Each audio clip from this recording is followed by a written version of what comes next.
Buen día, este es el programa Social International y yo soy su host Aureliano Buendía. En el programa de hoy hablaremos sobre la migración en México y tendremos una breve plática con Ana Luz Minera y un breve documental sobre este tema. Antes de iniciar, se preguntarán ustedes, ¿qué es la migración?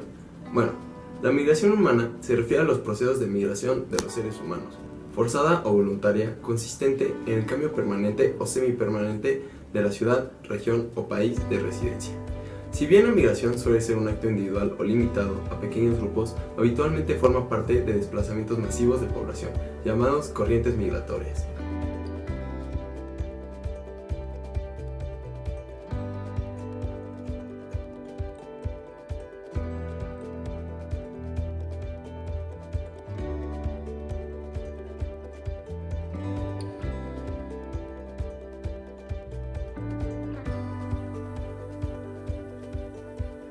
Los seres humanos han migrado desde los orígenes mismos de la humanidad, partiendo desde un pequeño punto ubicado en África hasta poblar todos los continentes y rincones del planeta. En términos prácticos, todas las personas son migrantes o descendientes de migrantes. Las grandes migraciones humanas están relacionadas con fenómenos como el hambre y el desempleo, las guerras, las persecuciones políticas, étnicas y religiosas.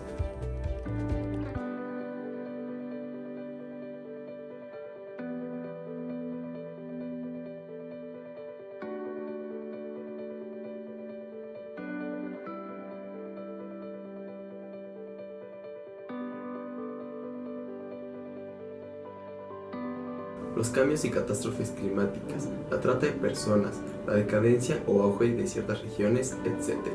Más recientemente ha aparecido la migración por causas turísticas.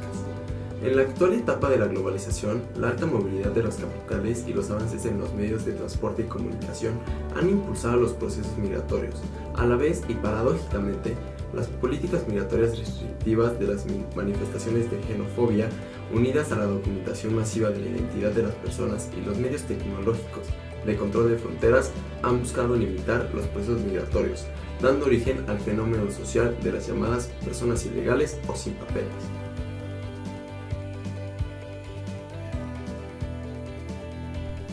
México tiene, según los últimos datos publicados por la ONU, 1.224.169 de inmigrantes, lo que se supone un 0.99% de la población de México. La inmigración masculina es superior a la femenina, con 620.387 hombres, lo que se supone el 50.67% del total, frente a los 603.782 inmigrantes mujeres, que son el 49.32%. Si lo comparamos con el resto de los países, vemos que México es el número 155 del mundo por porcentaje de inmigración. La inmigración en México procede principalmente de Estados Unidos, el 73.81%, Guatemala, el 4.47% y España, el 2.27%. En los últimos años, el número de inmigrantes que viven en México no ha variado.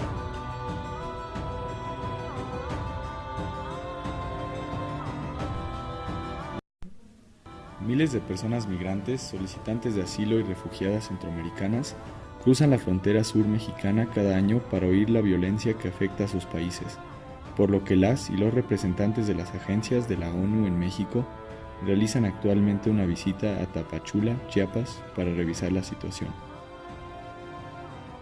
En un encuentro con medios de comunicación, Antonio Molpeceres, coordinador residente del Sistema de Naciones Unidas en México, señaló que Tapachula es donde existe la mayor problemática de migración que entra al país, ya que es uno de los principales puntos de ingreso de la población migrante y refugiada. Muchos transitorios, otros tienen la intención de quedarse. Hay mucha gente que está saliendo por problemas de seguridad en sus respectivos países.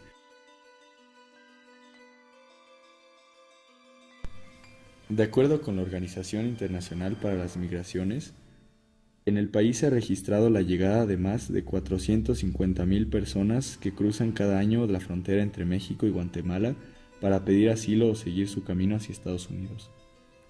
No obstante, el Instituto Nacional de Migración reporta que en 2016 ingresaron por el estado de Chiapas 2.985.230 personas, lo cual representa el flujo migratorio regular, sea para turismo o trabajo. La mayoría de estos migrantes son salvadoreños, hondureños y guatemaltecos, aunque el año pasado se detectó un crecimiento de migraciones de personas provenientes de Cuba, Haití, así como de países africanos y asiáticos. Antonio Molpeceres comentó que la migración es un tema importante que hace la portada de la prensa a nivel mundial, aunque se ha concentrado especialmente sobre la situación en el Mediterráneo, donde miles de migrantes y refugiados arriesgan su vida para huir de los conflictos o para buscar mejores oportunidades en Europa. Sin embargo, señaló que existe una situación migratoria importante en Centroamérica por la violencia generada por las pandillas y grupos criminales en Honduras, El Salvador y Guatemala. Muchos migrantes también cruzan la frontera sur mexicana con el motivo de la reunificación familiar o para buscar mejores oportunidades. Molpeceres, quien es hijo de padres españoles de migración a Canadá por motivación económica, indicó que la seguridad es una de las principales razones por las que los centroamericanos migran hacia México y Estados Unidos. Chiapas es el estado de mayor tránsito fronterizo del sur de México, ya que de los 1.140 kilómetros que cuenta la franja fronteriza de México con Centroamérica, 658,5 kilómetros se ubican en esta entidad. Este estado es donde la ONU tiene el mayor número de proyectos en varios rubros como la migración, salud, educación y desarrollo. Vamos entonces a la entrevista a Ana Luz Minera con mi compañero José Arcadio Buendía. La maestra Ana Luz Minera escribió una tesis doctoral acerca de este tema y la condición del migrante. Hoy nos vamos a comunicar con ella. Ana Luz Minera, te escucho. Hola Santiago, yo soy Ana Luz Minera y sí, como mencionas, yo realicé una detallada investigación sobre esto. De hecho, basé mi tesis doctoral sobre este tema. Hice mi tesis acerca de los adolescentes y niños migrantes no acompañados. Compilé información adquirida in situ, analizando los datos con un peso en la espiritualidad y la fe en la ruta migratoria. ¿Y qué concluyes de esto, Ana Luz? Es una muy buena pregunta, porque en mi tesis concluyo en un factor muy importante, que es que la perspectiva del comportamiento migrante es completamente cambiada. Si bien normalmente tenemos un valor mayor en el sistema capitalista, esto se cambia completamente porque no tienen una propiedad privada los migrantes. Claro. Y dejan todas sus pertenencias atrás entonces se dejan acompañar por Dios, dándoles una mayor libertad ante lo material. Y bueno, mientras la sociedad capitalista se ancla en sus propiedades, el migrante siempre está en una situación de camino. Desde este punto de vista, me gustaría decirles que los migrantes basan su existencia en la fe y no en la propiedad, como muchos de nosotros que sí tenemos un lugar, lo hacemos. Y esto les da una libertad y una perspectiva diferente en la vida. ¿Y qué podemos hacer nosotros para ayudarlos? Qué buena pregunta nuevamente. Nosotros podemos mejorar la situación de los migrantes dándoles la importancia que ellos necesitan, ya que maltratar a un migrante lleva a un sistema de economías interconectadas a la caída de otro sistema humanos, comprendiendo que todos somos una familia global, creados iguales y con los mismos derechos. Podemos detener el holocausto migrante. Estaríamos creando una nueva generación futura que promete un mundo mejor. Muchas gracias, Ana Luz Minera. Antes de que se vaya, tenemos un documental de un migrante llamado Tabo de Honduras, el que emprendió un viaje para una vida mejor. Vamos a verlo.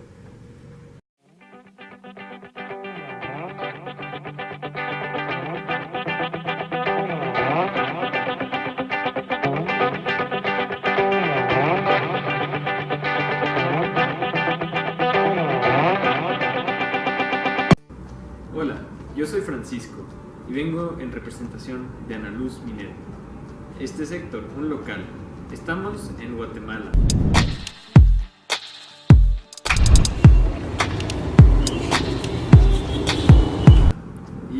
vamos a hablar sobre la migración. Héctor conoce a un migrante que se llama Tito. Vamos a ir a visitarlo. Acompáñanos.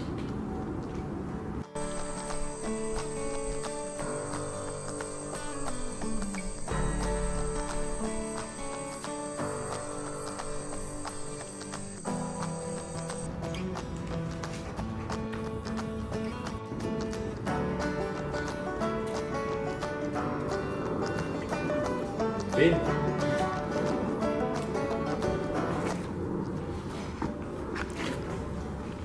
Estamos a punto de entrar a casa de Tito. Es una persona muy cordial, muy cálida y no nos espera, entonces a ver qué tal nos va.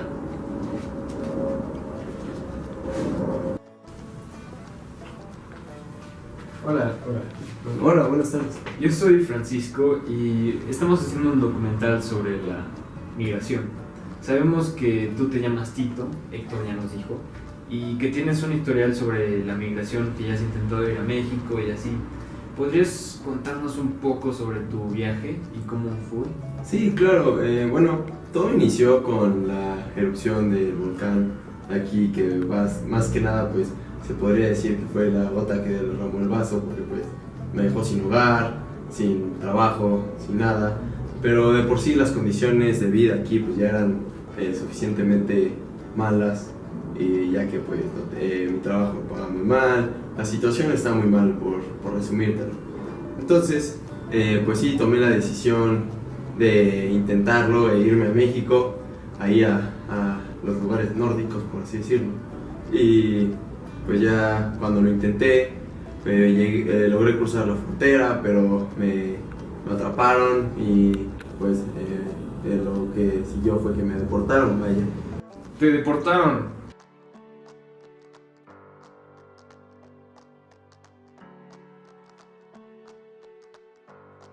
Bueno, por último, solo me gustaría saber un poco de cómo fue tu viaje en específico y si me pudieras contar cuáles fueron las dificultades y cómo finalmente lograste llegar a México. Pues mira, desde que planeé migrar hacia México, pues fue una decisión muy difícil, ya que por rumores y noticias y todo, pues ya había escuchado que ser migrante es muy difícil, ya que las personas son discriminadas o tratadas como menos. Al fin, o sea, escuché hasta un compañero de mi ex trabajo decir que fue tratado como animal. Y vaya que durante todo mi viaje me di cuenta que mucho de esto es cierto, porque pues por como fuera que iba viajando, pues siempre fui pasando hambre, tenía frío, no tenía manera de comunicarme con ningún conocido. Fue un viaje muy difícil, vaya, ya que se habla de mucha soledad y peligro al mismo tiempo, pues por toda la situación que conocemos de la inseguridad en estos países de hoy en día. Y bueno, cuando logré llegar a algunos lugares donde la gente cambió mi parecer de ver las cosas y me dio esta idea de que en serio hay gente que se apiada de estas personas con necesidad de una mejor vida, como es en mi caso, ya que bueno, hay organizaciones o personas como por ejemplo las organizaciones del Padre Soralinde que me dieron cobijo, o sea, bueno, me dieron un lugar donde dormir, me dieron comida, me dieron agua, ciertas necesidades básicas que pues en ese momento me hacían mucha falta. Y sí, cuando logré llegar, creo que bueno, ese mérito de poder llegar, de poder lograrlo, pues se lo debo mucho a esas personas que se apiadaron de mí y pues me dieron algo de comer. Pues muchas gracias, Tito. ¿Tienes 18 años? Sí, así es. ¿Y cuando hiciste el viaje eras menor de edad? Sí, tenía 16 años y medio. Ok, muchas gracias. Es muy interesante lo que me acabas de contar y definitivamente va a cambiar la forma en la que muchas personas allá en la ciudad ven la situación de los migrantes. Muchas gracias. No, con gusto. Hasta luego. La situación de Guatemala es una situación muy extrema. Los migrantes reportan crimen organizado y armamentismo entre la población. Habiendo huido de sus países, los migrantes han de sobrepasar la crisis mexicana de derechos humanos, la delincuencia organizada y la corrupción de agentes estatales. Mi colega Ana Luz Minerva reporta haberle dado seguimiento al movimiento migrante mesoamericano, del cual se estima que han desaparecido 70.000 personas, muchas veces cayendo en la explotación sexual, laboral, las cárceles y las fosas comunes.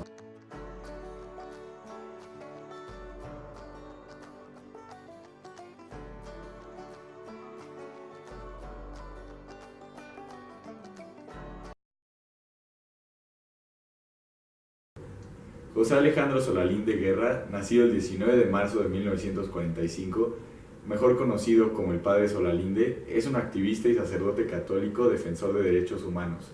Es coordinador pastoral del Movimiento Humano Paz del Pacífico Sur, director del albergue Hermanos en el Camino, que proporciona asistencia humanitaria integral a migrantes. El Padre Solalinde ha estorbado el crimen organizado, así como ayudado a migrantes víctimas de violaciones de derechos humanos.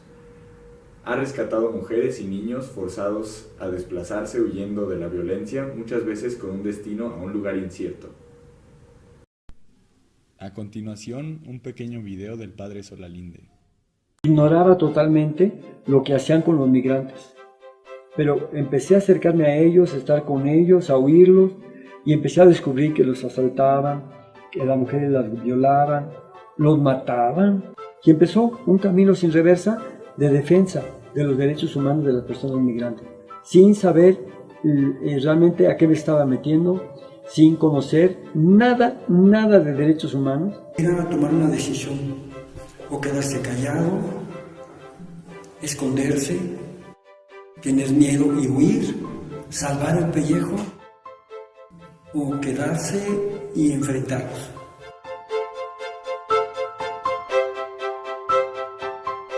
Si yo soy famoso de mi familia, mi palabra pesa, la voy a utilizar para bien.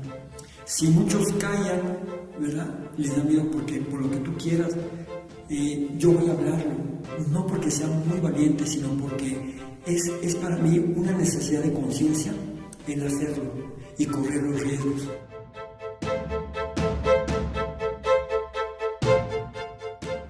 Porque finalmente tú vas a llevar a la luz lo que pretenden tener en el oscurito.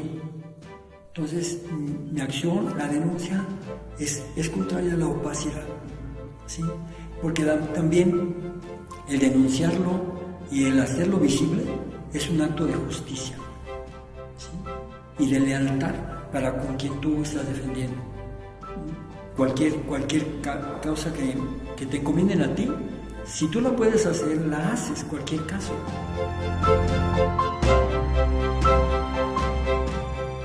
Cuando más gente se va identificando con nosotros y va expresando a través de lo que decimos, su rabia, su indignación, su frustración o sus esperanzas, creo que también le vamos pesando más y vamos haciendo un costo político muy alto.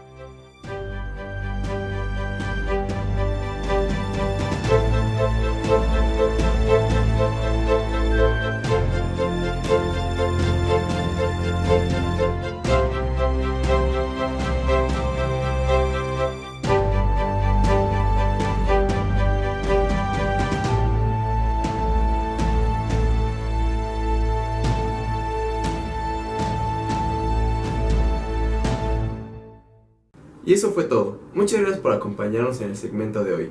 No olviden regresar mañana para visualizar nuestro segmento sobre la sobrepoblación. ¡Hasta luego!